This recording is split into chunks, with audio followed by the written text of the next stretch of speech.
ಬಾಗಲಕೋಟೆಯ ಮುಧೋಳದಲ್ಲಿ ಕಬ್ಬು ಬೆಳೆಗಾರರ ಹೋರಾಟ ತೀವ್ರಗೊಂಡಿದ್ದು ಪ್ರತಿ ಟನ್ ಕಬ್ಬಿಗೆ 3,500 ರೂಪಾಯಿ ನೀಡಬೇಕು ಎಂದು ಆಗ್ರಹಿಸಿ ಮುಧೋಳ ತಾಲೂಕಿನ ವಿವಿಧೆಡೆ ರಸ್ತೆ ತಡೆದು ಮಹಿಳೆಯರು ಆಕ್ರೋಶ ವ್ಯಕ್ತಪಡಿಸಿದ್ದಾರೆ. ನೂರಾರು ಮಹಿಳೆಯರು ಹೋರಾಟದಲ್ಲಿ ಭಾಗಿಯಾಗುವ ಮೂಲಕ ಬೆಂಬಲವನ್ನು ಸೂಚಿಸಿದ್ದಾರೆ. ಈ ಮೂಲಕ ಕಬ್ಬು ಬೆಳೆಗಾರರ ಬೇಡಿಕೆಗಳಿಗೆ ಮಹಿಳೆಯರು ಭದ್ರ ಬೆಂಬಲ ನೀಡಿ ಹೋರಾಟಕ್ಕೆ ಹೊಸ ಶಕ್ತಿ ತುಂಬಿದ್ದಾರೆ. ಮುಧೋಳ್, ಶಿರೋಳ್ ಕ್ರಾಸ್, ಸೋರ್ಗಾವಿ, ಕಸಬಾ ಜಂಬಗಿ, ಚೀಚಕಂಡಿ ರಸ್ತೆಯಲ್ಲಿ ವಾಹನ ಸಂಚಾರ ತಡೆದು ಪ್ರತಿಭಟನೆ ನಡೆಸಿದ್ದು, ವಾಹನಗಳ ಸಂಚಾರ ತಡೆದಿರುವುದರಿಂದ ಪ್ರಯಾಣಿಕರು ಪರದಾಡುವಂತಾಗಿದೆ.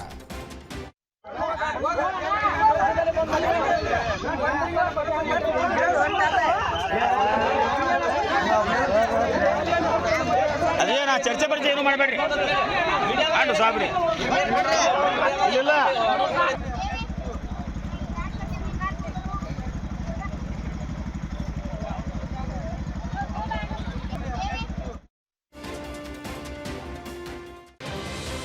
ಕಬ್ಬಿಗೆ ಬೆಂಬಲ ಬೆಲೆ ನೀಡುವಂತೆ ಬಿದರ್ನಲ್ಲಿ ರೈತರ ಹೋರಾಟ ತಾರಕಕ್ಕೇರಿದೆ. ಸಕ್ಕರೆ ಕಾರ್ಖಾನೆಯವರ ಜೊತೆಗಿನ ಕಬ್ಬು ದರ ನಿಗದಿಯು 2 ಸಭೆ ವಿಫಲ ಹಿನ್ನೆಲೆ ಹುಮ್ನಾಬಾದ್ನಲ್ಲಿ ಹೈದರಾಬಾದ್ ಮುಂಬೈ ರಾಷ್ಟ್ರೀಯ ಹೆದ್ದಾರಿ ತಡೆದು ರೈತರು ಪ್ರತಿಭಟನೆ ನಡೆಸಿದರು. ಎತ್ತಿನ ಬಂಡಿ, ಟ್ರ್ಯಾಕ್ಟರ್ಗಳಿಗೆ ಕಬ್ಬು ಕಟ್ಟಿ ವಿನೂತನ ಪ್ರತಿಭಟನೆ ನಡೆಸಿದರು. ರಾಜ್ಯ ರೈತ ಸಂಘ ಹಾಗೂ ಹಸಿರು ಸೇನೆ ಜಿಲ್ಲಾ ಘಟಕ ಸೇರಿದಂತೆ ಸಾವಿರಾರು ಸಂಖ್ಯೆಯಲ್ಲಿ ರೈತರು ಭಾಗಿಯಾಗಿದ್ದರು. ರಾಜ್ಯ ಸರ್ಕಾರದ ವಿರುದ್ಧ ಧಿಕ್ಕಾರ ಕೂಗಿ ಆಕ್ರೋಶ ಹೊರಹಾಕಿದ್ದಾರೆ. ಹೋರಾಟದಲ್ಲಿ ಸಿಎಂ ಸಿದ್ದರಾಮಯ್ಯ, ಸಕ್ಕರೆ ಸಚಿವ ಶಿವಾನಂದ ಪಾಟೀಲ್ ಭಾವಚಿತ್ರ ಹಿಡಿದು ಧಿಕ್ಕಾರ ಕೂಗಿ ಆಕ್ರೋಶವನ್ನು ವ್ಯಕ್ತಪಡಿಸಿದ್ದಾರೆ. ಅಂತಹ ಕೈದಿಗಳನ್ನ ಇವತ್ತು ರಾಜ್ಯಾದ್ಯಂತದಲ್ಲಿ ಗೃಹ ಇಲಾಖೆ ಸಂಪೂರ್ಣವಾಗಿ ಕಾನೂನು ಸುವ್ಯವಸ್ಥೆಯನ್ನು ಕಾಪಾಡೋದ್ರಲ್ಲಿ ವಿಫಲ ಆಗಿದೆ ಅಂತ ಹೇಳಿ ನಾವು ಇವತ್ತು ಅವರ ಅಪರಾಧವನ್ನು ಅವರು ಒಪ್ಕೊಂಡು ಆಯುಷಿ ಶೂದ್ರರಿಗೆ ಆಶ್ರಯ ನೀಡುತ್ತಿರುವ ಭ್ರಷ್ಟ ಕಾಂಗ್ರೆಸ್ ಸರ್ಕಾರಕ್ಕೆ, ಭ್ರಷ್ಟ ಗೃಹ ಮಂತ್ರಿ, ಭ್ರಷ್ಟ ಮುಖ್ಯಮಂತ್ರಿ ಸಿದ್ದರಾಮಯ್ಯಗೆ, ಜೈಲುಗಳನ್ನ ರೆಸಾರ್ಟ್ ಮಾಡಿದಂತ ಕಾಂಗ್ರೆಸ್ ಸರ್ಕಾರಕ್ಕೆ, ಜೈಲುಗಳನ್ನ ರೆಸಾರ್ಟ್ ಆಗಿ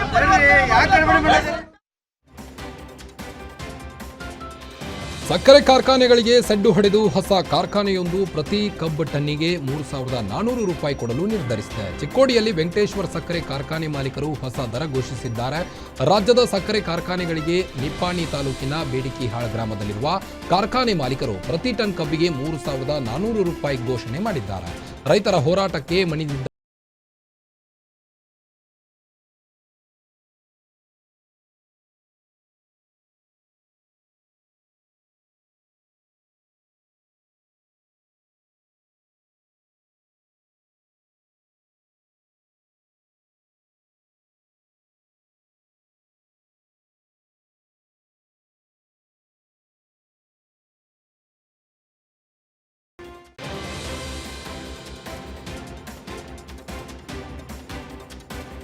ಪರಪ್ಪನ ಅಗ್ರಹಾರದಲ್ಲಿ ಕೈದಿಗಳಿಗೆ ರಾಜಾತಿಥ್ಯ ಖಂಡಿಸಿ ಬೆಳಗಾವಿಯಲ್ಲಿ ಬಿಜೆಪಿ ಕಾರ್ಯಕರ್ತರು ಪ್ರತಿಭಟನೆ ನಡೆಸಿದರು. ಗೃಹ ಸಚಿವರು ಹಾಗೂ ರಾಜ್ಯ ಸರ್ಕಾರದ ವಿರುದ್ಧ ಘೋಷಣೆ ಕೂಗಿ ಆಕ್ರೋಶವನ್ನು ವ್ಯಕ್ತಪಡಿಸಿದ್ದಾರೆ.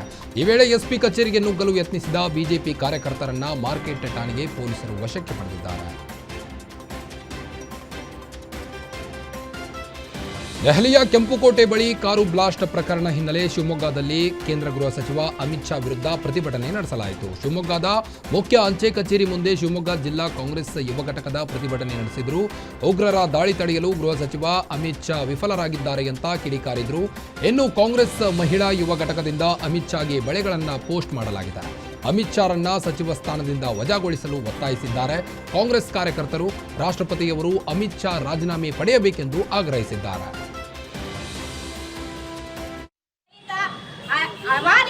ನೀವು ಸಾಯಿಸ್ತಾ ಇದ್ದೀರಾ, ಇವತ್ತು ಎಲ್ಲೆಲ್ಲ ಬಾಂಬ್ ಸ್ಫೋಟ, ಎಲ್ಲಿ ನೋಡಿದ್ರು ಹಿಂಸಾಚಾರ, ಏನು ನಡ್ಸಕ್ ಆಗ್ತಿಲ್ಲ ನಿಮ್ ಕೈಯಿಂದ ಆಡಳಿತಕ್ಕೆ. ಅದಕ್ಕೆ ಬಳೆಗಳನ್ನ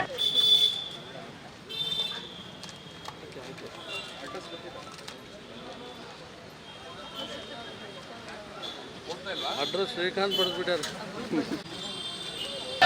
ಜಿಂದಾಬಾದ್ ಜಿಂದಾಬಾದ್.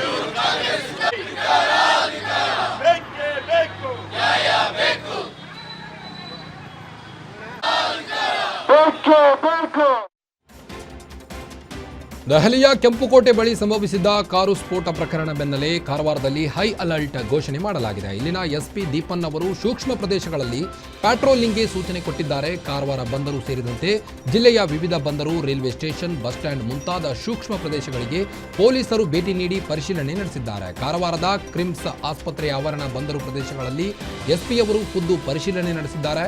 ಕದಂಬ ನೌಕಾನೆಲೆ ಪ್ರದೇಶ ಹಾಗೂ ಕೈಗಾ ಅಣು ವಿದ್ಯುತ್ ಸ್ಥಾವರ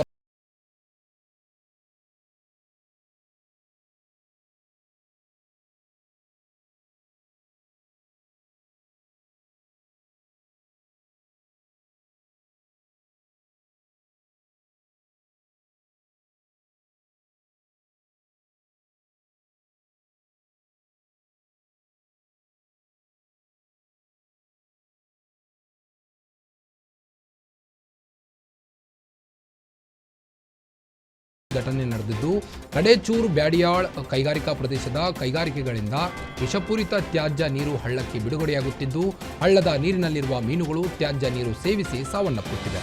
ಅದೇ ರೀತಿ ಜಾನುವಾರು ಹಾಗೂ ಕುರಿಗಳು ಕೂಡ ಮೃತಪಟ್ಟಿವೆ. ಈ ಹಿಂದೆ ಹಲವು ಫ್ಯಾಕ್ಟರಿಗಳಿಗೆ ನೋಟಿಸ್ ನೀಡಿ ಬಂದ್ ಮಾಡಲಾಗಿತ್ತು. ಈಗ ಮತ್ತೆ ಫ್ಯಾಕ್ಟರಿಗಳು ನಿಯಮ ಉಲ್ಲಂಘನೆ ಮಾಡಿ ತ್ಯಾಜ್ಯ ನೀರು ಬಿಡುಗಡೆ ಮಾಡುತ್ತಿವೆ. ಇದರಿಂದ ವಿಷಪೂರಿತ ತ್ಯಾಜ್ಯ ನೀರು ಭೀಮಾ ನದಿ ಸೇರುತ್ತಿದೆ. ಈ ಹಿನ್ನೆಲೆ ಕೆಮಿಕಲ್ ಕಾರ್ಖಾನೆಗಳು ಬಂದ್ ಮಾಡುವಂತೆ ಆಗ್ರಹಿಸಿ ಜನರು ಆಕ್ರೋಶವನ್ನು ವ್ಯಕ್ತಪಡಿಸಿದ್ದಾರೆ.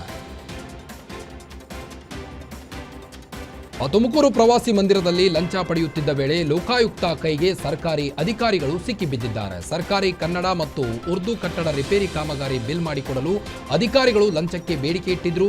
ಶಿವಮೊಗ್ಗ ಮೂಲದ ಗುತ್ತಿಗೆದಾರ ಸುನಿಲ್ ಎಂಬಾತನಿಂದ 30,000 ಲಂಚ ಸ್ವೀಕರಿಸುತ್ತಿದ್ದ ವೇಳೆ ಲೋಕಾದಾಳಿ ನಡೆಸಿದ. ಓರ್ವ ಕಂಪ್ಯೂಟರ್ ಆಪರೇಟರ್ ಸೇರಿ 3 ಇಂಜಿನಿಯರ್ ಲೋಕಾ ಬಲೆಗೆ ಬಿದ್ದಿದ್ದಾರೆ. ತುಮಕೂರು ಗ್ರಾಮೀಣ ನೀರು ಸರಬರಾಜು ಇಲಾಖೆಯ ಸ್ವಾಮಿ, ಸಹಾಯಕ engineer Suhas, computer operator Harish ಲೋಕಾ ಅಧಿಕಾರಿಗಳ ಬಲೆಗೆ ಬಿದ್ದಿದ್ದಾರೆ.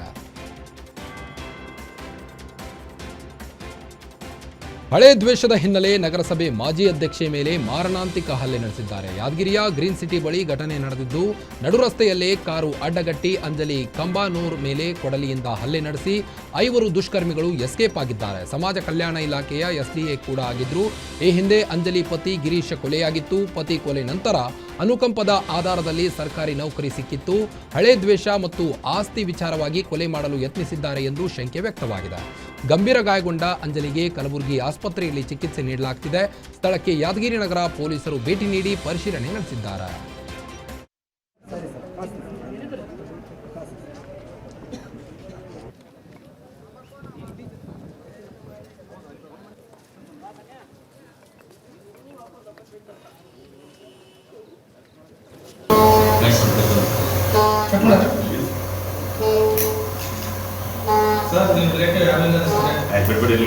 ಇಲ್ಲ ಅವ್ರು ಬರತ್ತಾರೆ ಸರ್, ಅವ್ರ ತಂದೆಯವ್ರು ಬರತ್ತಾರೆ ಸರ್.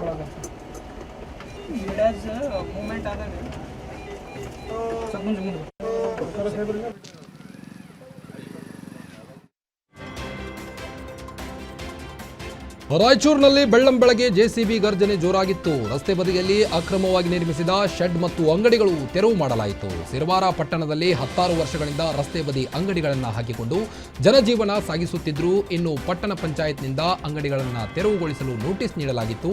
ನೋಟಿಸ್ ನೀಡಿದರೂ ಅಂಗಡಿಗಳು ತೆರವು ಮಾಡದ ಹಿನ್ನೆಲೆ ಸ್ಥಳೀಯರ ವಿರೋಧ ನಡುವೆ ಸಿರವಾರ ಪಟ್ಟಣ ಪಂಚಾಯತ್ ಸಿಬ್ಬಂದಿ ತೆರವುಗೊಳಿಸಿದ್ದಾರೆ.